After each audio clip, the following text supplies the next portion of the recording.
شهر رمضان الذي أنزل فيه القرآن هدى للناس وبينات من الهدى والفرقان.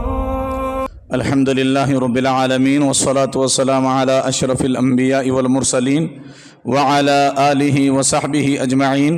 ومن تبعهم بإحسان إلى يوم الدين أما بعد. معزز سامعین، اللہ رب العالمین کے احسان و فضل و کرم سے الحمدللہ ہم نے آج کا روزہ مکمل کر لیا اور ساتھ ہی ساتھ آج کی تراویح بھی الحمدللہ ہم نے مکمل کر لی. اللہ رب العالمین سے دعا ہے کہ جس طرح سے اللہ رب العالمین نے ہمیں ان عبادتوں کے کرنے کا موقع دیا ہے، مالک و مولا ہماری ان عبادتوں کو قبول بھی فرمائے، آمین. معزز سامعین، 19ویں پارے کا مختصر خلاصہ آپ کے سامنے میں رکھنا چاہوں گا. سب سے پہلے سورہ فرقان اس پارے کی بالکل شروعات میں آیت نمبر 32 میں اللہ رب العالمین نے فرمایا: اعوذ باللہ من الشیطان الرجیم وقال الذین کفروا لولا نزل علیہ القرآن جملۃ واحدہ، کہ کفار کہتے تھے کہ قرآن مجید محمد الرسول اللہ صلی اللہ علیہ وسلم پر آہستہ آہستہ کیوں نازل ہوتا ہے، ایک ہی بار میں کیوں نہیں نازل ہو جاتا. اللہ رب العالمین نے قرآن کریم میں ذکر فرمایا سورہ بنی اسرائیل آیت نمبر 106 میں، وَقُرْآنًا فَرَقْنَاهُ لِتَقْرَأَهُ، کہ ہم نے قرآن کو آہستہ آہستہ اور آیتیں آیتیں کیوں نازل فرمائیں، تاکہ عَلَى مُقْسٍ وَنَزَّلْنَاهُ تَنزِيلًا، کہ آپ کا دل مضبوط ہو جائے. نبی اکرم صلی اللہ علیہ وسلم پر قرآن کریم آہستہ آہستہ اس لیے نازل ہوا اور ایک لمبے عرصے تک نازل ہوا، جیسے کہ عبداللہ ابن مسعود رضی اللہ عنہ بیان کرتے ہیں کہ قرآن مجید آسمان دنیا پہلے آسمان پر مکمل اللہ رب العالمین نے نازل کر دیا رمضان المبارک میں، لیلۃ القدر میں، لیکن دنیا میں وقتاً فوقتاً حسب ضرورت اللہ آیتیں نازل کرتا رہا، اور اس کی مدت 20 سال ہے، بعض روایت میں 23 سال ہے. 23 سال کے لمبے عرصے میں قرآن کریم تھوڑا تھوڑا نازل ہوا، جیسے جیسے حالات ہوئے، جیسے جیسے واقعات ہوئے، ضرورت پڑتی گئی، اللہ نے قرآن کو نازل کرتا. اور دوسری جو آسمانی کتابیں پہلے نازل ہوئی ہیں، وہ آسمانی کتابیں ایک ہی بار میں نازل کر دی گئیں، لیکن قرآن کریم کو آہستہ آہستہ اس لیے اللہ نے نازل فرمایا ہے تاکہ جو چیز جتنا آہستہ آہستہ سمجھیں گے اتنا زیادہ اس میں مضبوطی آئے گی اور وہ بات دل میں بیٹھ اور جم جائے گی، اس لیے اللہ نے قرآن کو آہستہ آہستہ نازل فرمایا. اب یہاں پر ایک بات تو یہ ہے کہ قرآن کریم کو اللہ رب العالمین نے حسب ضرورت نازل فرمایا، ایک لمبے عرصے میں نازل فرمایا، اس لیے تاکہ اس کے اوپر پوری طرح سے عبور حاصل کیا جائے، قرآن کریم اور اس کی معانی کو، اس کے حقائق کو اچھی طرح سے سمجھا جائے، اس کا حق ادا کیا جائے. لیکن یہاں ایک بات غور کرنے کی یہ ہے کہ کفار جو کہ قرآن مجید کو مانتے ہی نہیں، لیکن ان کا بھی اعتراض یہ ہے کہ قرآن کریم ایک بارگی میں کیوں نہیں نازل ہوا. اس کا مطلب یہ ہے کہ جب جب کوئی بھی حق بات پیش کرنا چاہے گا اور دلیل پیش کرنا چاہے گا، اعتراض کرنے والے اعتراض کریں گے. یاد رہے، لوگوں نے قرآن پر بھی اعتراض کیا کہ قرآن ایک ہی بار میں کیوں نہیں نازل ہو جاتا. اگر ہم اور آپ پر لوگ اعتراض کرتے ہیں تو کوئی نئی بات نہیں ہے، ہماری دعوت پر اگر لوگ اعتراض کرتے ہیں تو یہ کوئی نئی بات نہیں ہے. جب انہوں نے قرآن کو ہی نہیں چھوڑا تو معنی یہ معلوم ہوا کہ اعتراض کرنے والے اعتراض کرتے رہیں گے، چاہے ہم اور آپ جتنا ہی اچھا عمل کیوں نہ کریں، جتنی ہی اچھی کوشش کیوں نہ کریں. کچھ لوگ ایسے ہوتے ہیں جن کو باتیں ہضم نہیں ہوتی. قرآن کریم میں بھی اعتراض کس طرح کا اعتراض ہو سکتا ہے، لیکن کفار نے اس میں بھی اعتراض کیا. تو ہماری خالص دعوت قرآن و حدیث کی، توحید اور اتباع کی اور فہم صحابہ کی، یہ جب دعوت ہم پیش کرتے ہیں، خالص دعوت بالکل صاف ستھری، بغیر